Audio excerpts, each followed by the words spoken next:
For you now, two men posing as roofers, gaining people's trust and then stealing from them.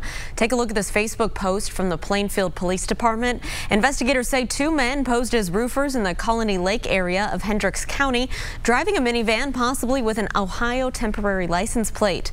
The post says that the men are posing as roofers, knocking on doors, offering people free repair estimates.